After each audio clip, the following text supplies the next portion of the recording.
to me, the center always of everything I do is around really looking at what I create and creating it for that person who I most want to help, which is always my ideal customer in my business. What do they need? What are they struggling with? And where you can create something that delights them, they're often the ones that can run off and tell somebody else that they're working with how they need to be paying attention to you.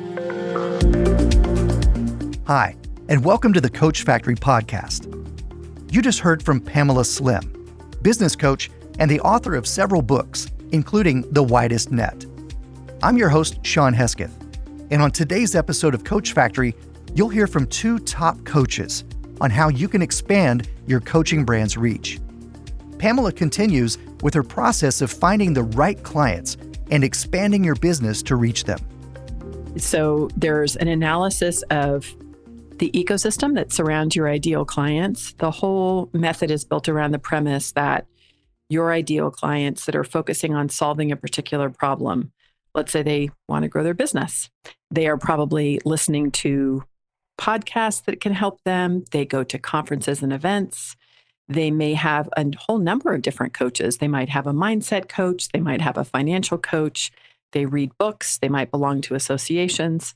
So already our ideal clients are connected to what I call watering holes, places in person and online, where they're going to for resources, support, and information. So our job in this next phase is to do an analysis about the best watering holes that have the largest amount of our ideal clients, and then to find easy, highly relational, non-pushy ways to begin to participate in those communities and eventually connect and often speak to or share in these communities to reach your ideal folks. I call them tiny marketing actions. The best part? Whether you're an experienced coach looking to expand or a new coach taking the first steps, this process helps coaches at every level. This applies to any coach at any stage because I've done a lot of work early in my coaching career. My first book was Escape from Cubicle Nation. And so I worked with many, many people who were doing coaching, for example, as a side hustle to a full-time corporate job. And where at different stages of business, you focus on different things. In the early stages, I always suggest to clients that you're a little bit less precise or stressed out about the perfection of things because it will stop your momentum.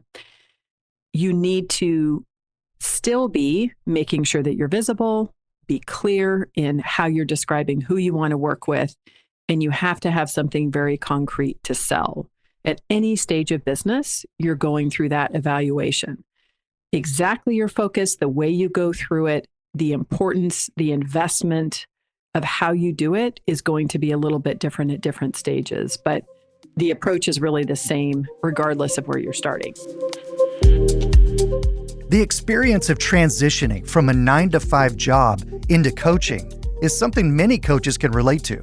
And Luisa Zhou is one of those stories. She's a business and entrepreneurial coach who left her corporate job to establish her coaching brand on the side. Luisa makes it clear that her success didn't happen right away, but that she worked full-time while facing her own struggles to expand her brand's reach. So it was not an overnight success, which people always think it is. But the time when things came together was after I'd been trying and working on lots of business ideas, failing, having little bits of success here and there for a really long time. And then things finally came together for me to make $106,000 in 4 months in my first side business online before I left my 9-to-5. That's a fantastic success story. But if you look closely, most overnight successes actually took a long time. Luisa worked in several different coaching markets, but she credits two specific moments with helping her move into coaching and finding the brand that she wanted to build into a sustainable business.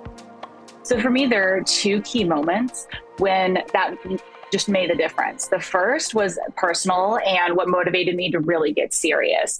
In short, I'd been trying to start my own business semi-seriously on the side for about 2 to 3 years, but I would make some progress and then give up and have like a month or 2 or 3 before I decided to try again. And what happened was that over the span of a year, everyone in my family had something crazy happen to them. My mom was diagnosed with cancer. My dad was rushed to the ER for heart surgery. And my sister got hit with a snowball and almost lost her eyesight. Throughout all of that, I was able to be with them for a little bit, but I couldn't just say, take a year off and expect my job to be there waiting for me. So that gave me the motivation to say, look, the job is good enough, but I want to have something where I can be there for my family when they need me. Otherwise, what's the point of any of this? And that gave me the motivation to overcome my fears and really figure out, all right, how can I get serious about building a business that replaces my income? Now, this might be the moment you'd expect Luisa to stop everything else and focus on only her coaching business. But she saw the problems with that idea. What stands out to me was that she started connecting with her clients even before she stepped away from her corporate job. I think there's this really sexy idea about burning the bridges and going all in. And I was tempted. I feel like I had this conversation with my mom every other week. Mom, something happened at work. I'm just going to go all in and turn in my notice. But I'd worked my butt off to have a really good salary and career. And I wasn't going to just have no backup plan and then what? Have to go, put a financial strain on my parents or maybe find another job that kind of set me back from all the work I'd put in. And so I didn't realize this at the time, but I think I made the decision I wasn't going to leave my job until I had replaced my income. And I was in the right place at the right time too. Facebook ads were relatively new to small businesses. I had the knowledge. People wanted what I had to share. And so I just got out there. I was talking to people. People started getting really great results. Word spread. And really quickly what happened was in my first month, I made 1 sale. Next month, I made 2. The month after that, things started really coming together. I got a handful of clients. At the end of that, I was booked out solid because, I still had my job, so didn't have a lot of extra time. So I started launching a small group program, hustled, sold that out. And then by the end of month 4, beginning of month 5, I was essentially $106,000 in sales. And so at that point, I knew, look, this is my chance. I've got to either go all in on this or the momentum might die down. And that's when I decided, all right, I'm going to turn in my notice. It was completely the opposite of all the things you think about when you think about working for yourself, glamorous, having freedom of time control. It was full on work mode because I knew it was kind of do or die. And so I could use the momentum I built or I could just let it die out. And so what happened was I was actually in Chicago at the time.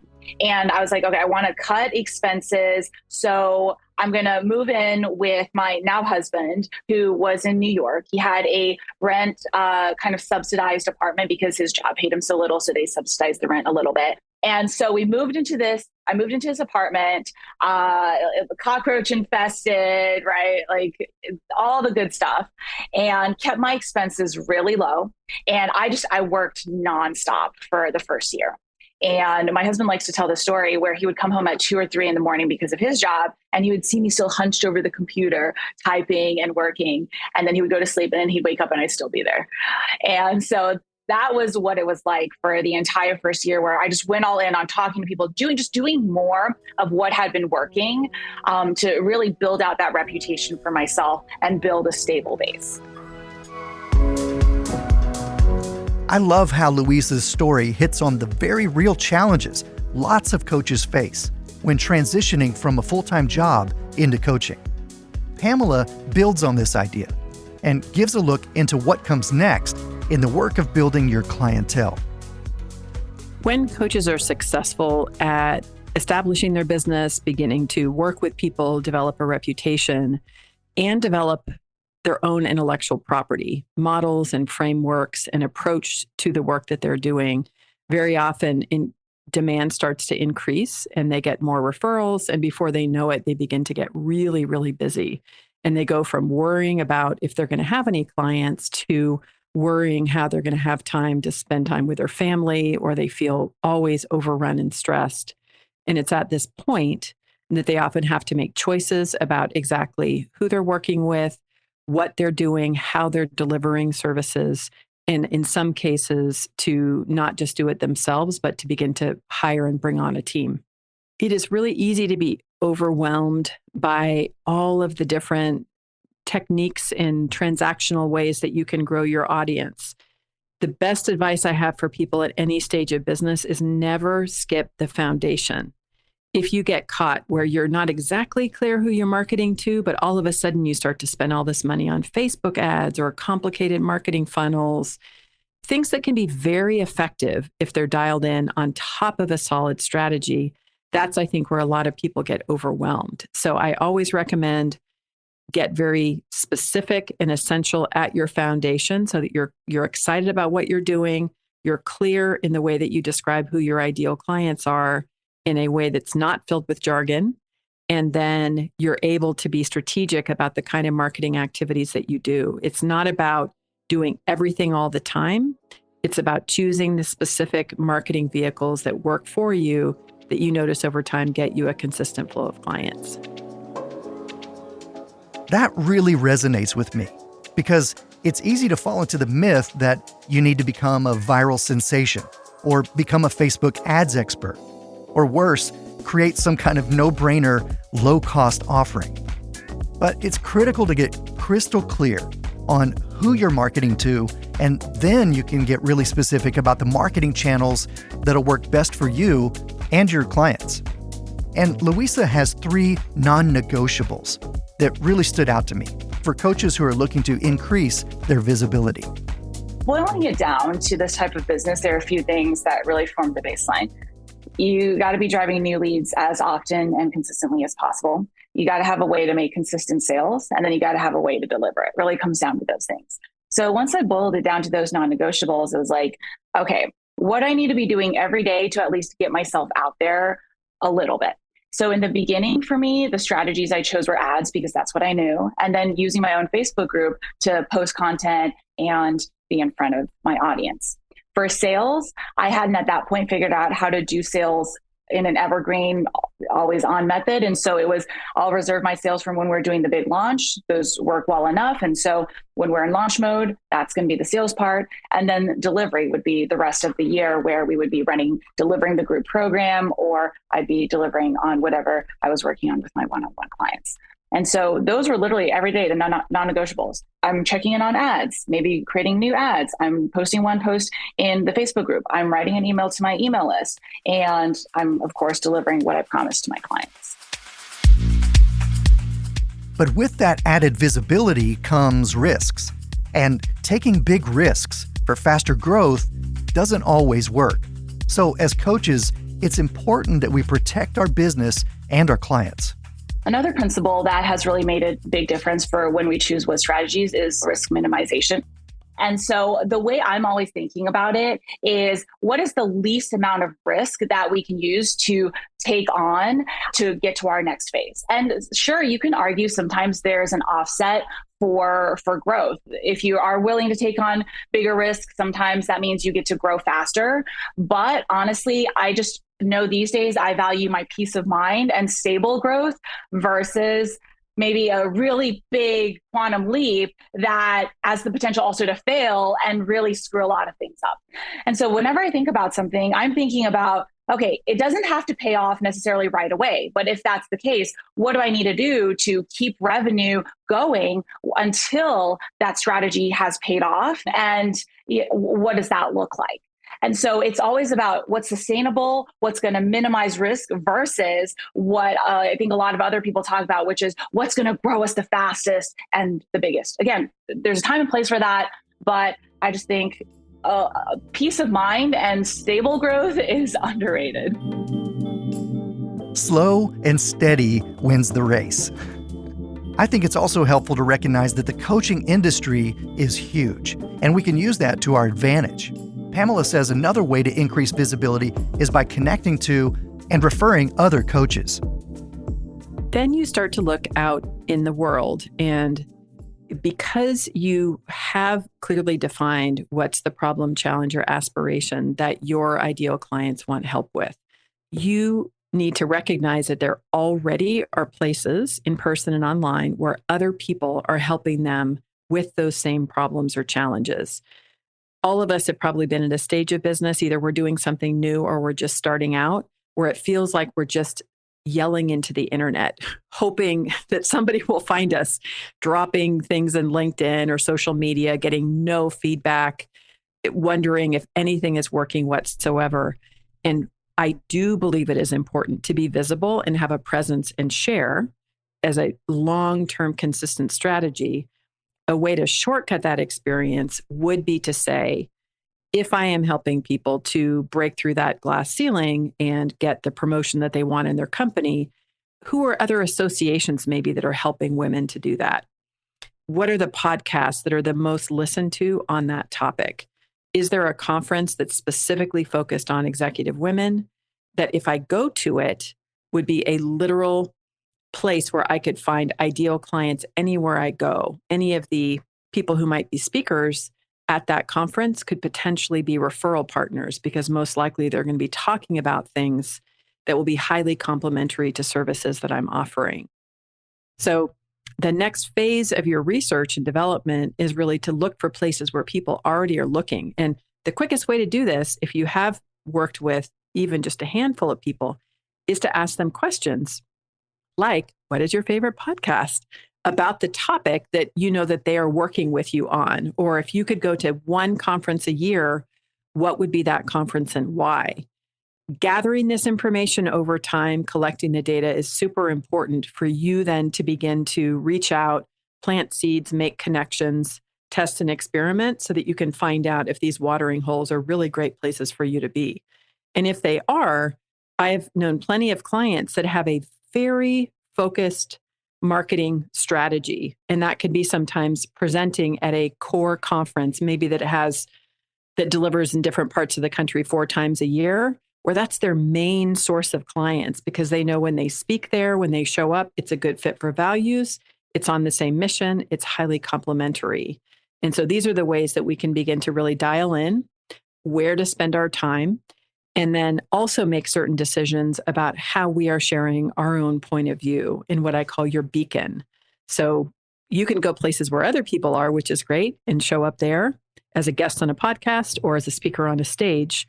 But then you also want to have a very strong home base where when somebody goes, preferably to your website, they can immediately know what's your point of view, who do you work with, and have lots of good ways that they can understand what it means to work with you. Pamela lives this approach, and it's inspiring to hear how her experience connecting with Guy Kawasaki changed the way she connected with clients. It's during this process of working with her community that she developed a watering hole concept for coaches who are looking to grow. The concept of watering hole came to me in 2006 when I was a very new coach. I had been online for about 6 months. I had a blog at that time, and I wrote a post called An Open Letter to CEOs Across the Corporate World that was basically giving them straight advice that I had gleaned from spending 10 years as a management consultant before I became a coach when I was in Silicon Valley, observing the behavior about what I saw senior folks do well and not so well in terms of attracting and retaining clients. So I wrote this blog post that was very clear and passionate, I will say. I imagined myself speaking to a room filled with these CEOs, and I just laid it out. And on a whim, I had been reading Guy Kawasaki's blog. Guy Kawasaki wrote The Art of the Start. He's now the brand ambassador, chief evangelist for Canva. He also did it for Apple, very well-known person in the startup world. And on a whim, I just reached out and sent him an email at 10 o'clock at night saying, I just wrote this and it just seemed like you would be interested in it. He loved it. He emailed me right back, and he ended up publishing it on his blog the next day. And I went from my dad, my sister, my best friend reading my blog to tens of thousands of readers all over the world, that because all of a sudden they had somebody in the watering hole that was Guy's blog in 2006 that was the perfect connection. So when they found me, all of a sudden they were all excited about what I was doing. Even before, when I was just sharing little bits for whoever would pay attention, when I went a place where Guy had already spent the time to gather a community, a strong beacon, a way that he was communicating and lots of subscribers, when I showed up in that place with my message, people immediately had more trust and credibility in me. And we've talked about it. We've become good friends from all the years since. But he said that he really has this specific approach. Some people can wait for that influencer to touch you on the forehead with their magic feather or whatever it is to give you visibility. He said, a lot of people think that, I have the Midas touch or whatever I touch turns to gold. He says they totally have it wrong. I only touch gold. For me, what's always been that lesson for everybody, regardless of the stage of business, and I really try to honor this in my own work, your main job as a thought leader in your coaching business is to be creating really highly effective, useful, revolutionary content and IP. And when you do that, and then you are clear who are other people who are working with your ideal clients and customers, when you reach out to them, if they happen to give you time, if they check into what you're doing, they're going to find gold. They're going to find that you really are somebody who has rich information and solutions. And that's always the approach that I've taken. And it's where you see this connection between your own thought leadership and these watering holes, the places in person and online where somebody else has gone to great care to assemble a very large and very passionate audience. So leverage those communities and resources. Look for other coaches who complement your offerings and vice versa. There are more connections out there than you probably realize. No matter how many years, decades now that I've been in this business, I know that I can never provide all of the support, resources, and information that my clients need to make the transformation that they want to make. And so when you decide the parts that you know you can help them with, then you're going to be looking for the partners. I call them peanut butter and jellies, people who with highly complementary and non-competitive services that you can recommend to your clients that can be good sources of referrals. We were mentioning Ramit Sethi, who now has a new Netflix special, How to Be Rich, based on his book, I Will Teach You to Be Rich. Ramit and I, for so many years, have been peanut butter and jelly partners. I've gone in and taught in his programs. I've shared his books and classes with my clients because my clients need to have a more solid financial foundation, and that is not my area of expertise. So when you think about it that way at first, what are all the things that your client needs to do to get to their destination? Then you can be precise with what you offer.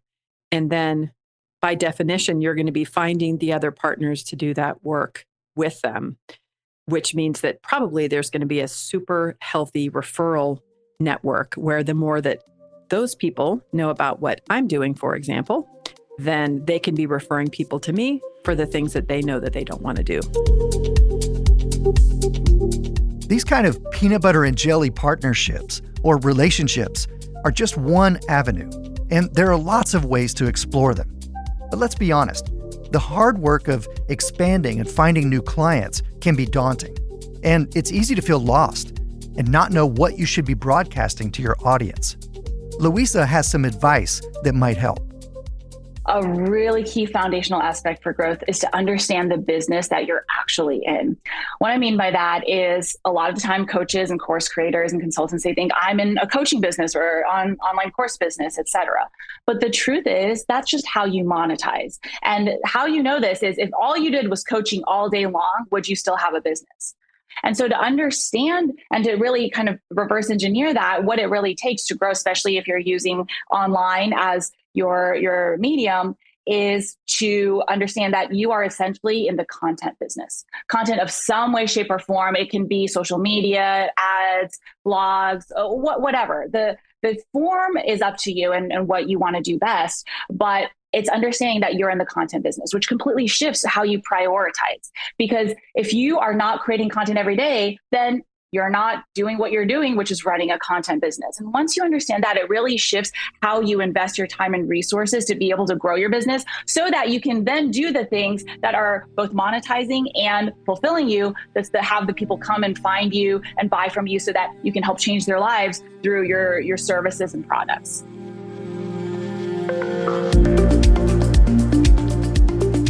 And at the end of the day, we're in the business of changing lives. Luisa's story is a great model of putting in the time to develop your brand. That, along with Pamela's advice on building a network, provide some tangible steps you can take for expanding your business. And that's fundamental to the work we're doing here at Coach Factory. A huge thank you to both Pamela Smith and Luisa Zhou for the resource they've been and for sharing their stories with us. Be sure to check out Pamela's book, Escape from Cubicle Nation, and check out the Coach Factory website if you're looking for more resources to help you in your coaching journey. Thank you so much for joining me today, and I can't wait to see how you build and expand your own coaching business. This episode of the Coach Factory podcast was produced with the support of Come Alive Creative. To hear more episodes, get the show notes, and learn how to start, run, and grow your coaching practice, visit coachfactory.co.